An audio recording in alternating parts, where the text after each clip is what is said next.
ਜੋ ਆਪਣੇ ਕੋਲ ਲਿਖਤਾ ਹੈਗੀ ਹੈ ਉਸ ਬਾਰੇ ਤੁਹਾਡੇ ਕੀ ਵਿਚਾਰ ਨੇ? ਉਸ ਤੋਂ ਬਾਅਦ ਮੈਂ YouTube ਦੇਖੋ, ਜਿਹੜੀ ਅਸੀਂ ਪਹਿਲੇ ਸੈਗਮੈਂਟ 'ਚ ਮੀਟਿੰਗ ਕੈਂਸਲ ਦੀ ਗੱਲ ਕੀਤੀ, ਹੁਣ ਜਿਹੜਾ ਸਾਡੇ ਕੋਲ ਜਾਣਕਾਰੀ ਹੈ ਜੀ ਕਿ ਉਹਦਾ ਵੈਨਿਊ ਤੇ ਡੇਟ ਬਦਲੀ ਹੈ, ਸ਼ਾਇਦ 15 ਮਾਰਚ ਕੀਤਾ, ਅਟਾਰੀ ਰੱਖਿਆ, ਪਰ ਇਹ ਇੰਟੈਂਟ ਮਾੜੀ ਹੈ ਕਿਉਂਕਿ ਜਿਹੜਾ ਇਹਨਾਂ ਦੀ ਅਦਰਵਾਈਜ਼ ਪਾਲਿਸੀ ਹੈ, ਸਾਨੂੰ ਪਾਕਿਸਤਾਨ ਤੋਂ ਪਾਕਿਸਤਾਨ ਓਲੰਪਿਕ ਐਸੋਸੀਏਸ਼ਨ ਦੇ ਜਿਹੜੇ ਮੀਡੀਆ ਔਰ ਮਾਰਕੀਟਿੰਗ ਦੇ ਇੰਚਾਰਜ ਨੇ ਹਾਫਿਜ਼ ਮੁਹੰਮਦ ਅਫਜ਼ਲ, ਉਹਨਾਂ ਦੀ ਇੱਕ ਪ੍ਰੈਸ ਰਿਲੀਜ਼ ਜਿਹੜੀ ਹੈ ਉਹ ਮਿਲੀ ਹੈ ਔਰ ਜਿਵੇਂ ਇਹਨਾਂ ਨੇ ਪਹਿਲਾਂ ਜਿਹੜਾ ਉਹ ਡਿਸਕ੍ਰਿਮੀਨੇਸ਼ਨ ਕੀਤੀ, ਵੀਜ਼ਾ ਡਿਨਾਈ ਕੀਤਾ ਪਾਕਿਸਤਾਨੀ ਪਲੇਅਰਸ ਨੂੰ, ਜਦੋਂ ਕਿ ਬਿਲੀਅਰਡਸ ਦੇ ਮੁੱਦੇ ਦੇ ਉੱਤੇ ਵੀ ਔਰ ਦੂਸਰੇ ਪਾਰਟ ਤੇ ਵੀ। ਹੁਣ ਵਰਲਡ ਰੈਸਲਿੰਗ ਨਾਲ ਰਿਲੇਟਡ ਕੋਈ ਇਵੈਂਟ ਜਿਹੜੀ ਹੋਣ ਵਾਲੀ ਸੀ, ਉਹਦੇ ਲਈ ਪਾਕਿਸਤਾਨੀ ਪਲੇਅਰਸ ਜਿਹੜੇ ਸੀ ਰੈਸਲਰ, ਉਹਨਾਂ ਨੂੰ ਵੀਜ਼ਾ ਇੰਡੀਆ ਨੇ ਦੇਣ ਤੋਂ ਨਾ ਕੀਤੀ ਔਰ ਨਤੀਜੇ ਦੇ ਤੌਰ ਤੇ ਯੂਨਾਈਟਿਡ ਵਰਲਡ ਰੈਸਲਿੰਗ ਨੇ ਇੰਡੀਆ ਨੂੰ ਸਸਪੈਂਡ ਕਰ ਦਿੱਤਾ। ਉਹਨਾਂ ਨੇ ਕਿਹਾ to all the national wrestling federations, ਇਹ ਜਿਹੜੀ ਵਰਲਡ ਬਾਡੀ ਹੈ, ਇਹਨਾਂ ਨੇ ਸਾਰੀਆਂ ਹੀ ਵਰਲਡ ਰੈਸਲਿੰਗ ਬਾਡੀਜ਼ ਨੂੰ ਇਹ ਕਿਹਾ ਔਰ ਐਗਜ਼ੈਕਟਲੀ ਮੈਂ ਉਹਦਾ ਇਹ ਜਿਹੜਾ ਡਰਾਫਟ ਪੜ੍ਹ ਰਹੇ। Based on the information provided by the IOC India, based on the information provided by IOC, India would refuse to some countries the delivery of the visa for the athletes who have to come in India for a competition। ਕਿ ਉਹਨਾਂ ਨੇ Indian Olympic association ਨੇ ਸਾਨੂੰ ਕਿਹਾ ਕਿ ਜੇ ਅਸੀਂ ਪਾਕਿਸਤਾਨ ਤੋਂ ਆਉਣ ਵਾਲੇ ਜਾਂ ਪਾਕਿਸਤਾਨੀ ਓਰੀਜਨ ਦੇ ਵਿੱਚ ਜਿਵੇਂ ਲਾਸਟ ਇਵੈਂਟ ਵੜੇ ਕੀਤਾ, ਉਹਨਾਂ ਨੂੰ ਅਸੀਂ ਵੀਜ਼ਾ ਨਹੀਂ ਦੇਵਾਂਗੇ। This behavior is against the main principle of the Olympic Charter, ਕਿ ਜਿਹੜਾ ਉਹਦਾ ਸਿਧਾਂਤ ਹੈ ਉਹਦੇ ਖਿਲਾਫ ਹੈ। In particular against the principle of non-discrimination and the position of the IOC and UWW, ਕਿ ਜ਼ਾਹਰ ਹੈ ਯੂਨਾਈਟਿਡ ਵਰਲਡ ਰੈਸਲਿੰਗ ਇਹਦਾ ਨਾਂ ਹੈ ਵੀ ਇਹ ਇੰਟਰਨੈਸ਼ਨਲ ਓਲੰਪਿਕ ਕਮੇਟੀ ਔਰ ਯੂਨਾਈਟਿਡ ਵਰਲਡ ਰੈਸਲਿੰਗ ਦੀਆਂ ਪਾਲਿਸੀਜ਼ ਦੇ ਖਿਲਾਫ ਹੈ।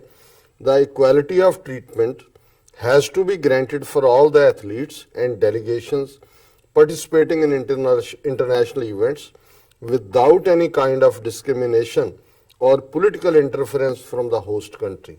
ਕਿ ਜਿਹੜੀ ਕੰਟਰੀ ਇਹਨੂੰ ਹੋਸਟ ਕਰ ਰਹੀ ਹੈ, ਮੇਜ਼ਬਾਨ ਕੰਟਰੀ ਹੈ, ਉਹ ਬਿਨਾਂ ਕਿਸੇ ਵਿਤਕਰੇ ਤੋਂ, ਬਿਨਾਂ ਕਿਸੇ ਡਿਸਕ੍ਰਿਮੀਨੇਸ਼ਨ ਤੋਂ ਜਿਹੜਾ ਉਸ ਦੇ ਲਈ ਐਥਲੀਟਸ ਔਰ ਡੈਲੀਗੇਸ਼ਨਸ ਦੇ ਲਈ ਉਹਨਾਂ ਨੂੰ ਬਰਾਬਰ ਦੀ ਟ੍ਰੀਟਮੈਂਟ ਦੇਣਾ ਇਹਦਾ ਹਿੱਸਾ ਹੈ। Accordingly United World Wrestling recommends to all the affiliated or associated national wrestling federations to suspend their discussions or relations with Indian Wrestling Federation until written guarantees will be obtained from the Indian government। ਇਹ global ਲਾਗੂ ਕੀਤਾ, ਉਹਨਾਂ ਨੇ ਕਿਹਾ ਵੀ ਇਹਨਾਂ ਤੋਂ cut off ਕਰੋ ਜਦੋਂ ਤੱਕ ਕਿ ਇਹ ਉਸ ਨੂੰ ਜਿਹੜਾ ਉਹ ਰੀਸਟੋਰ ਨਹੀਂ ਕਰਦੇ ਸਾਰਿਆਂ ਨੂੰ ਵੀਜ਼ਾ ਦੇਣ ਦਾ।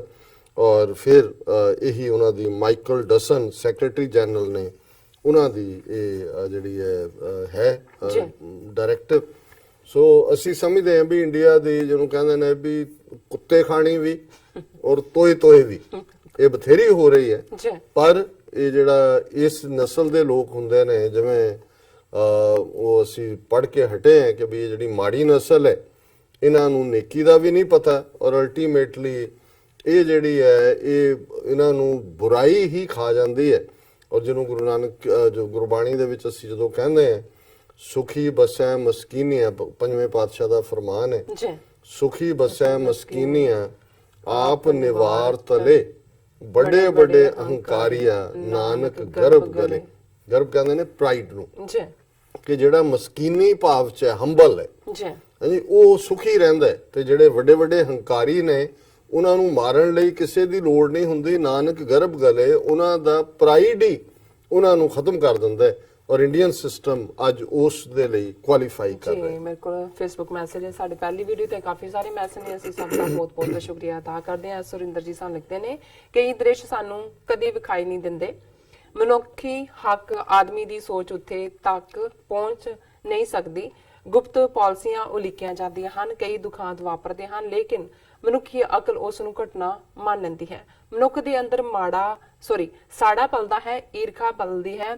ਸਤਾ ਦੇ ਭੁੱਖੇ ਵਿਖਾਵੇ ਲਈ ਸਦਾਚਾਰ ਸਿਰਸ਼ਟਾਚਾਰ ਦੀਆਂ ਗੱਲਾਂ ਕੇਵਲ ਜਨਤਾ ਨੂੰ ਮੂਰਖ ਬਣਾਉਣ ਲਈ ਕਰਦੇ ਹਨ। ਜਨਤਾ ਦਾ ਬਹੁਤ ਹਿੱਸਾ ਦੁਖਾਂਤਾਂ ਦੀ ਤਹਿ ਤੱਕ ਨਹੀਂ ਜਾਂਦਾ, ਇਸ ਲਈ ਬਾਰ-ਬਾਰ ਦੁਖਾਂਤ ਵਾਪਰਦੇ ਹਨ। ਸਤਾਧਾਰੀ ਲੋਕਾਂ ਨੂੰ ਬਾਰ-ਬਾਰ ਮੂਰਖ ਬਣਾਉਣ ਵਿੱਚ ਸਫਲ ਹੁੰਦੇ ਹਨ।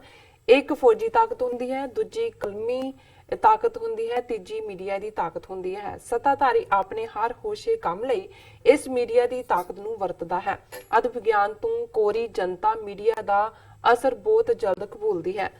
ਸਿਆਸਤਦਾਨ, ਅਫਸਰਸ਼ਾਹੀ, ਬਿਊਰੋਕਰੇਟ ਸਾਰੇ ਆਪਸ ਵਿੱਚ ਮਿਲੇ ਹੁੰਦੇ ਹਨ, ਕਿਉਂਕਿ ਇਕੱਲਾ ਬੰਦਾ ਲੋਕਾਂ ਨੂੰ ਮੂਰਖ ਨਹੀਂ ਬਣਾ ਸਕਦਾ। ਇਸ ਲਈ ਮੀਡੀਆ ਵਿੱਚ ਲੁਕੇ ਆਪਣੇ ਏਜੰਟਾਂ ਤੋਂ ਧੁਆਂਧਾਰ ਪ੍ਰਚਾਰ ਕਰਵਾਇਆ ਜਾਂਦਾ ਹੈ ਕਿ ਦੇਸ਼ ਨੂੰ ਗੁਆਂਢੀ ਦੇਸ਼ ਤੋਂ ਖਤਰਾ ਹੈ। ਸਾਡੇ ਦੇਸ਼ ਦੀ ਸਿਆਸਤ ਲੋਕਾਂ ਦਾ ਕਲਿਆਣ ਨਹੀਂ ਕਰਦੀ। ਸਿਆਸਤ ਸੱਤਾ ਦੇ ਲੋਭੀਆਂ ਲਈ ਧੰਦਾ ਬਣ ਚੁੱਕਾ ਹੈ। ਲੋਕਾਂ ਨੂੰ ਚਿੰਤਾ ਹੈ ਕਦੋਂ ਰੋਟੀ, ਕੱਪੜਾ, ਮਕਾਨ, ਬੁਨਿਆਦੀ ਲੋੜਾਂ ਪੂਰੀਆਂ ਹੋਣਗੀਆਂ। ਨੇਤਾ ਨੂੰ ਚਿੰਤਾ ਹੈ ਕਿਤੇ ਕੁਰਸੀ ਥੱਲਿਓਂ ਨਾ ਨਿਕਲ ਜਾਵੇ। ਜੀ, ਉਹਨਾਂ ਦਾ ਮੈਸੇਜ ਹੈਗਾ। ਸੋ ਅਮਰਜੀਤ ਸਿੰਘ ਅੱਜ ਸਾਲ ਲਿਖਦੇ हैं, डॉक्टर साहब वाहिगुरू जी का खालसा वाहिगुरू जी की फतेह। USA desperate to get out from region Israel doing the dirty work. When regional power fights each other, they can easily control by outsider. ਅੱਗੇ ਮੈਸੇਜ ਹੈਗਾ ਜੇ ਖਾਨ ਜੀ ਦਾ, ਇਹ ਲਿਖਦੇ ਨੇ अस्सलाम वालेकुम डॉक्टर साहब। वालेकुम सलाम। I'm a Pakistani Pathan but living in Virginia. I watch your show daily now. I wanted to express my gratitude to your entire team who are fighting for the rights of Kashmiris and Sikh brethren. My wife is Indian Muslim, but now after being with me, she understands the cruel rule of Indian government and media in Kashmir and Pakistan. She sometimes is worried about a big war that will emerge soon, but my answer is what my and your ideal Qaid Azam Ali Jinnah said, there is no power on earth that can undo Pakistan. A woman like her who spent her entire life in lies about Pakistan says to me that she gets goosebumps when I say this. In the end, I would like to share a ਉਹਨਾਂ ਨੇ ਨਜ਼ਮ ਭੇਜੀ ਇਹਨਾਂ ਨੇ ਸਾਨੂੰ। ਹਾਂਜੀ, ਚਲੋ ਉਹਨਾਂ ਦਾ ਮੈਂ ਬਹੁਤ ਬਹੁਤ ਸ਼ੁਕਰੀਆ ਅਦਾ ਕਰਦਾ ਹਾਂ। ਹੁਣ ਮੈਂ ਤੁਹਾਡੇ ਤੋਂ ਮਾਈਕ ਲੈ ਰਿਹਾ ਕਿਉਂਕਿ YouTube ਦੇ ਉੱਤੇ ਜਿਹੜੇ ਸਾਡੇ ਵੀਰ ਲਿਖਦੇ ਨੇ ਜੀ, ਔਰ ਉਹਦੇ ਚ ਸ਼ਹਿਜ਼ਾਦ ਇਰਫਾਨ ਜੀ ਨੇ ਮੋਦੀ ਬਦਨਾਮ हुए राफेल तेरे लिए सो इसे तो शुरू कर दें। और स्पेक्टेटर दी आईडी तो भाईजान ने सलाम एंड सत श्री अकाल। रशीद 7774 बहुत अच्छे जी डॉक्टर साहब, बहुत शुक्रिया भाईजान। और फिर राणा वसीम उन्होंने प्रोग्राम की तारीफ की है। और तरीगानी 2 दी आईडी तो उन्होंने कहा कि भी ਇਹ ਕਿਵੇਂ ਹਿੰਦੂਤਵਾ ਵਾਲਿਆਂ ਦਾ ਜੋ ਸਲੂਕ ਹੈ, ਅਛੂਤ ਲੋਕਾਂ ਨੂੰ ਕੁਛ ਨਹੀਂ ਮਿਲਿਆ ਔਰ ਕਿਵੇਂ ਇਹਨਾਂ ਨੇ ਜ਼ੁਲਮ ਕੀਤੇ ਨੇ। ਔਰ ਉਹਨਾਂ ਨੇ ਜਿਹੜਾ ਜ਼ਹੀਰ ਅਹਿਮਦ ਜੀ ਨੇ ਕਿਹਾ ਕਿ ਮੋਦੀ ਕਿੱਡਾ ਵੀ ਜਿਹੜਾ ਉਹ ਹੋਏ, ਉਹਨਾਂ ਨੂੰ ਜਿਹੜੀ ਹੈ ਸਾਨੂੰ ਕਾਇਦ ਨੇ ਜਿਹੜਾ ਹੈ ਉਹ ਸਿਖਾਇਆ ਹੋਇਆ ਕਿ ਸਾਡੀ ਇੱਕ ਵੱਖਰੀ ਨਜ਼ਰ ਹੈ ਕਿ ਅਸੀਂ ਜਿਹੜਾ एक इंसानी फर्ज निभाया जी। और इसी तरह नईम चीमा जी जिहड़े ने कुछ तुहाडे जे 10 कु पंजाबी होर हुंदे, नईम चीमा जी ने लिखिआ, चीमा साहब शुक्रिया, असीं सारे ही अपना अपना फर्ज अदा कर रहे हैं।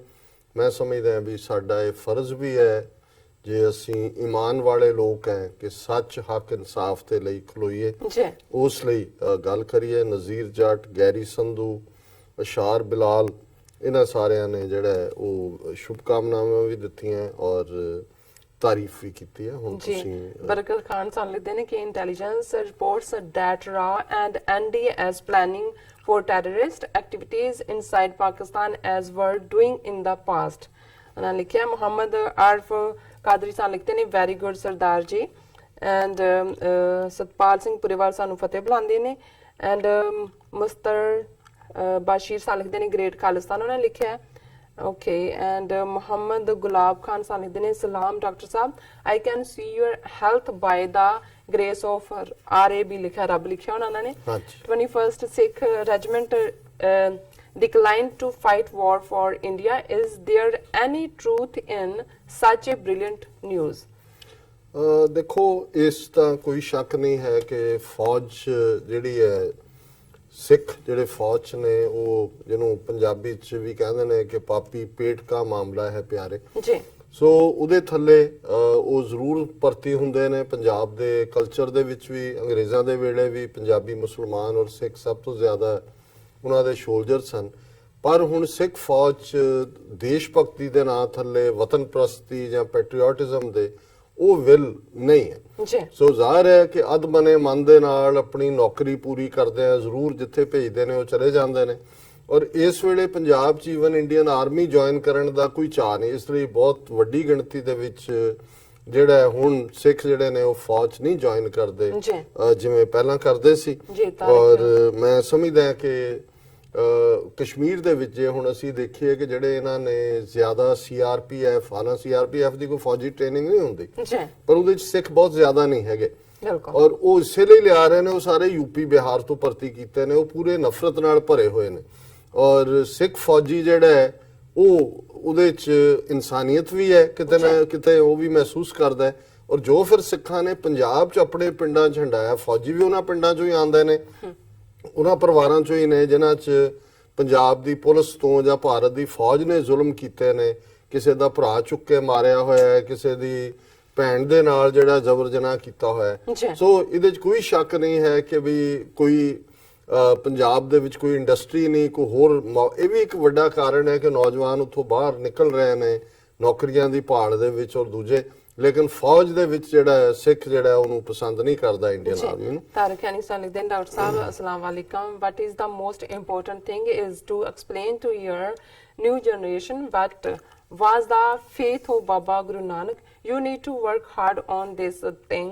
explain to you who Guru Baba Nanak was otherwise after 10 years these people will forget who was Baba Guru Nanak the most important thing for this new generation is thanks all my prayers are for your whole team ਉਹਨਾਂ ਨੇ ਲਿਖਿਆ ਰਾਜਾ ਰਮੀਜ਼ ਜੀ ਦਾ ਇੱਕ Facebook message ਜਿਹੜਾ ਕੱਲ ਆਇਆ ਉਹ ਮੈਂ ਸਾਂਝਾ ਕਰਨਾ ਚਾਹੁੰਦਾ ਜੀ ਉਹਨਾਂ ਨੇ ਅਸਲਾਮ ਅਲੈਕਮ ਸਾਨੂੰ ਵੀ ਔਰ ਤਾਂ ਬਾਜੀ ਨੀਲਮ ਕੌਰ ਜੀ ਨੂੰ ਵੀ ਅਸਲਾਮ ਅਲੈਕਮ ਸਰ ਜਦੋਂ ਵੀ ਮੈਂ ਤੁਹਾਡਾ ਡਿਬੇਟ ਸੁਣਦਾ ਵਾਂ ਮੈਨੂੰ ਡਾਕਟਰ ਅਲਾਮਾ ਇਕਬਾਲ ਦਾ ਇੱਕ ਸ਼ੇਅਰ ਯਾਦ ਆਉਂਦਾ ਹੈ ਉਹ ਤੁਹਾਡੀ ਨਜ਼ਰ ਕਰਦਾ ਹੈ ਅੰਦਾਜ਼ੇ ਬਿਆਂ गरचे मेरा शोख नहीं है शायद कि तेरी दिल में उतर जाती मेरी बात अंदाजे बयां गरचे मेरा शोख नहीं है शायद कि तेरी दिल में उतर जाए मेरी बात ਤੁਹਾਡਾ ਅੰਦਾਜ਼ੇ ਗੁਫ਼ਤਗੂ ਐਸਾ ਹੈ ਕਿ ਸਿੱਧਾ ਦਿਲ ਤੇ ਲੱਗਦਾ ਹੈ ਮੈਂ ਔਰ ਮੇਰੇ ਪਾਪਾ ਤੁਹਾਡਾ ਪ੍ਰੋਗਰਾਮ ਰੂਟੀਨ ਨਾਲ ਦੇਖਦੇ ਨੇ ਬਹੁਤ ਬਹੁਤ ਸ਼ੁਕਰੀਆ ਰਾਜਾ ਰਮੀਜ਼ ਜੀ ਫਿਰ ਉਹਨਾਂ ਨੇ ਕਿਹਾ ਕਿ ਤੁਸੀਂ ਜਿਸ ਜੁਰਤ ਨਾਲ ਦੁਸ਼ਮਣ ਦੇ ਸਾਹਮਣੇ ਸੱਚ ਬੋਲਦੇ ਹੋ ਮੈਂ ਤੁਹਾਡੀ ਇਸ ਜੁਰਤ ਨੂੰ ਸਲਾਮ ਪੇਸ਼ ਕਰਦਾ ਹਾਂ ਔਰ ਟੀਵੀ 84 ਦੀ ਸਾਰੀ ਟੀਮ ਸਪੈਸ਼ਲੀ ਬਾਜੀ ਨੀਲਮ ਕੌਰ ਹੋਰਾਂ ਨੂੰ ਵੀ ਸੈਲੂਟ ਕਰਦਾ ਹਾਂ ਸੋ ਬਹੁਤ ਸ਼ੁਕਰੀਆ ਜੀ ਮੈਨੂੰ ਬਹੁਤ ਖੁਸ਼ੀ ਹੈ ਕਿ ਐਸੀ ਦੁਨੀਆ ਜਿੱਥੇ ਝੂਠ ਬਹੁਤ ਜ਼ੋਰੋ ਸ਼ੋਰ ਨਾਲ ਵਿਕਦਾ ਹੈ ਤੁਹਾਡੇ ਜੇ ਸੱਚੇ ਲੋਕ ਸੱਚ ਦਾ ਦੀਵਾ ਲੈ ਕੇ ਲੋਕਾਂ ਦੀ ਰਹਿਨੁਮਾਈ ਕਰ ਰਹੇ ਨੇ ਆਜ਼ਾਦੀ ਹਰ ਇਨਸਾਨ ਦਾ ਹੱਕ ਹੈ ਔਰ ਉਹ ਮਿਲਣੀ ਵੀ ਚਾਹੀਦੀ ਹੈ ਰੱਬ ਕਰੇ ਤੁਹਾਡਿਆਂ ਲੋਕਾਂ ਨੂੰ ਇਹ ਜੋੜਨ ਵਾਲੇ ਔਰ ਕੋਸ਼ਿਸ਼ਾਂ ਮੁਕੰਮਲ ਹੋਣ ਔਰ ਅਸੀਂ ਵੀ ਆਪਣੇ ਸਿੱਖ ਭਾਈਆਂ ਦੀ ਆਜ਼ਾਦੀ ਵੇਖੀਏ ਪਾਕਿਸਤਾਨ ਜ਼ਿੰਦਾਬਾਦ ਖਾਲਿਸਤਾਨ ਜ਼ਿੰਦਾਬਾਦ ਪਾਕਿਸਤਾਨ ਸਿੱਖ ਦੋਸਤੀ ਜ਼ਿੰਦਾਬਾਦ ਰਾਜਾ ਰਮੀਜ਼ ਰਾਜਾ ਰਮੀਜ਼ ਜੀ ਨਾਂ ਰੱਖਿਆ ਆਪਣੇ ਪ੍ਰੋਗਰਾਮ ਦਾ ਨਾਮ ਸੱਚੋ ਸੱਚ ਜੀ ਜੀ ਜੀ ਬਹੁਤ ਬਹੁਤ ਸ਼ੁਕਰੀਆ ਤੁਹਾਡੇ ਵੱਲੋਂ ਦਿੱਤੇ ਗਏ ਬੜੇ ਦਿਲ ਨੂੰ ਸਕੂਨ ਦੇਣ ਵਾਲੇ ਬੋਲ ਕਿਉਂਕਿ ਇਹ ਵੀ ਬੜਾ ਜ਼ਰੂਰੀ ਹੁੰਦਾ ਮੈਂ ਸਮਝਦਾ ਹਾਂ ਵੀ ਬਹੁਤ ਵਾਰ ਸਾਡੇ ਕਲਚਰ 'ਚ ਇੰਨੀ ਇਹਦੀ ਨੂੰ ਅਸੀਂ ਵੈਲਿਊ ਨਹੀਂ ਕਰਦੇ ਜੇ ਅਮਰੀਕਨ ਸਿਸਟਮ 'ਚ ਦੇਖੀਏ ਹੁਣ ਜਦੋਂ ਇਹਨਾਂ ਦੀਆਂ ਟੀਮਾਂ ਵੀ ਖੇਡਣ ਜਾਂਦੀਆਂ ਨੇ ਉਹਨਾਂ ਦੇ ਚੀਅਰ ਲੀਡਰ ਹੁੰਦੇ ਨੇ ਔਰ ਕਈ ਵਾਰ ਜਦੋਂ ਟੀਮਾਂ ਹਾਰਦੀਆਂ ਫਿਰ ਦੇਖਦੇ ਨੇ ਵੀ ਕਿਤੇ ਚੀਅਰ ਲੀਡਰ, ਹੁਣ ਚੀਅਰਿੰਗ ਦਾ ਮਤਲਬ ਹੀ ਹੈ ਵਾਹ ਵਾਹ ਵਾਹ ਵਾਹ ਵਾਹ ਵਾਹ। ਜੀ ਸੋ ਜ਼ਾਹਿਰ ਹੈ ਕਿ ਵੀ ਹਰ ਇੱਕ ਨੂੰ ਜਿਹੜੀ ਹੈ ਤਾਰੀਫ ਜਿਹੜੀ ਹੈ ਉਹ ਪਸੰਦ ਹੈ, ਚੰਗੀ ਲੱਗਦੀ ਹੈ। ਔਰ ਸਾਡੇ ਮਿੱਤਰ ਸ਼ੇਖ ਸਾਹਿਬ ਜਿਨ੍ਹਾਂ ਨਾਲ 18 ਸਾਲ ਦਾ ਸਾਥ ਰਿਹਾ, ਹੁਣ ਉਹ ਅੱਲਾ ਨੂੰ ਪਿਆਰੇ ਹੋ ਗਏ ਨੇ। ਉਹ ਲਾਈਟਰ ਅੰਦਾਜ਼ ਕਹਿੰਦੇ ਹੁੰਦੇ ਸੀ ਵੀ ਨਾ ਤਾਂ ਅੱਲਾ ਮੀਆਂ ਨੂੰ ਵੀ ਆਪਣਾ ਚੰਗਾ ਲੱਗਦਾ। ਸੋ ਬਹੁਤ ਬਹੁਤ ਸ਼ੁਕਰੀਆ ਰਾਜਾ ਰਮੀਜ਼। ਅਸੀਂ ਆਪਣੇ ਦਰਸ਼ਕਾਂ ਦੇ ਬਹੁਤ ਬਹੁਤ ਸ਼ੁਕਰੀਆ ਅਦਾ ਕਰਦੇ ਹਾਂ ਜਿਨ੍ਹਾਂ ਨੇ ਸਾਨੂੰ ਲਿਖਿਆ, ਔਰ ਅਸੀਂ ਚਾਹਾਂਗੇ ਕਿ ਇਦਾਂ ਸਾਨੂੰ ਲਿਖਦੇ ਨੇ। ਸਾਡਾ ਜੋ ਈਮੇਲ ਪਤਾ ਹੈਗਾ ਅਸੀਂ ਤੁਹਾਨੂੰ ਦੱਸ ਦਿੰਦੇ ਹਾਂ, sos@tv84.tv ਤੇ। ਔਰ ਜੋ ਤੁਸੀਂ ਜਿਹੜੇ ਮੈਸੇਜ ਨੇ ਉਹ ਸਾਨੂੰ ਜਿਸ ਤਰ੍ਹਾਂ ਸਾਡਾ ਪ੍ਰੋਗਰਾਮ ਚੱਲਦਾ ਫੇਸਬੁੱਕ ਦੇ ਉੱਪਰ ਲਾਈਵ ਚੱਲਦਾ, ਤੁਸੀਂ ਉੱਥੇ ਭੇਜ ਸਕਦੇ ਹੋ, ਔਰ YouTube ਤੇ ਜਾ ਕੇ ਜੋ TV84 ਦਾ ਚੈਨਲ ਹੈ ਉੱਥੇ ਵੀ ਭੇਜ ਸਕਦੇ ਹੋ। ਅਸੀਂ ਚਾਹਾਂਗੇ ਕਿ ਤੁਸੀਂ ਵੱਧ ਤੋਂ ਵੱਧ YouTube ਤੇ ਜਾ ਕੇ TV84 ਦੇ ਚੈਨਲ ਨੂੰ ਵੱਧ ਤੋਂ ਵੱਧ ਸਬਸਕ੍ਰਾਈਬ ਕਰੋ। Thank you so much viewers, ਸਾਡੇ ਨਾਲ ਬਣੇ ਰਹਿਣਾ। ਮਿਲਦੇ ਹਾਂ ਛੋਟੇ ਜਿਹੇ ਵਕਤ ਬਾਅਦ।